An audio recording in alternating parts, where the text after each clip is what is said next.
This country is a mess politically right now, and it is so bad, some say there is a window for good old Hillary Clinton to take another shot at the title. Check out this op-ed from the Wall Street Journal. Hillary Clinton's 2024 election comeback. Joe Biden and Kamala Harris have become unpopular. It may be time for a change candidate. A change candidate.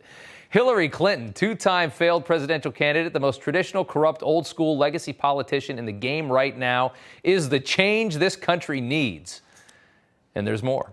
New York Times reporter and commentator Thomas Friedman writing, Biden, Cheney, 2024? Joe Biden and Liz Cheney? Is that what America needs in 2024? A ticket of Joe Biden and Liz Cheney, or Joe Biden and Lisa Murkowski, or Kamala Harris and Mitt Romney, or Stacey Abrams and Liz Cheney, or Amy Klobuchar and Liz Cheney, or any other such combination? You know, I'm going with Klobuchar-Cheney. I think Trump would get about 97% of the national vote. I mean, this is hysterical. Joining me now is David Bossie, president of Citizens United. Good to see you, sir. You know, they must be starving for some kind of strong leadership here. You've got this new Quinnipiac poll out today, Biden at 33%, which is abysmal.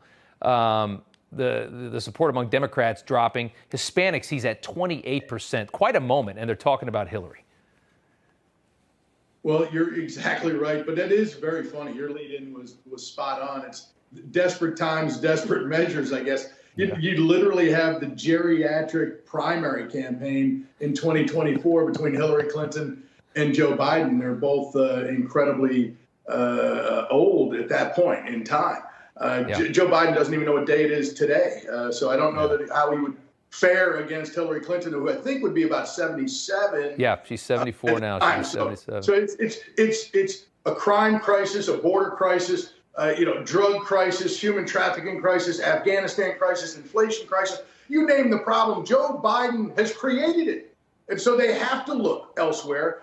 Kamala Harris is a disaster. If you could have only one person could have worse numbers than Joe Biden, and it seems to be her. So it's horrible. If you're the Democrats right now, they're going to look at losing the House overwhelmingly, and potentially the Senate. Which the map, there's no way we should be able to win the Senate, and we're talking about being able to take the Senate. So their numbers are in the tank. But Hillary Clinton, let's not forget, lock her up, Hillary Clinton.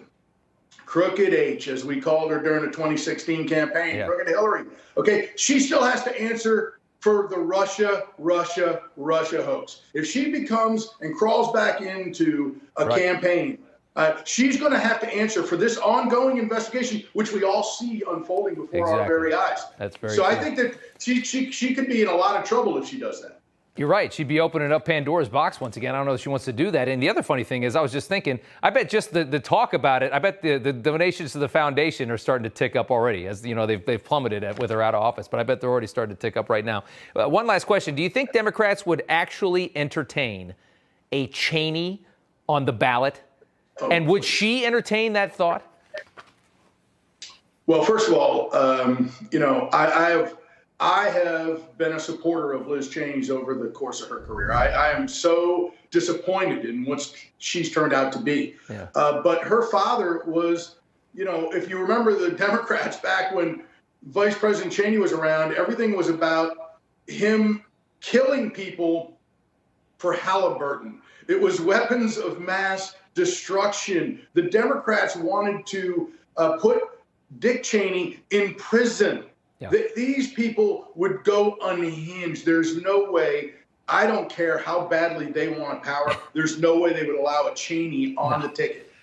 Not happening. I'm saying Klobuchar-Cheney, 2024. There's no way you can lose with Klobuchar-Cheney. I mean, you can't. I'm behind it all the way.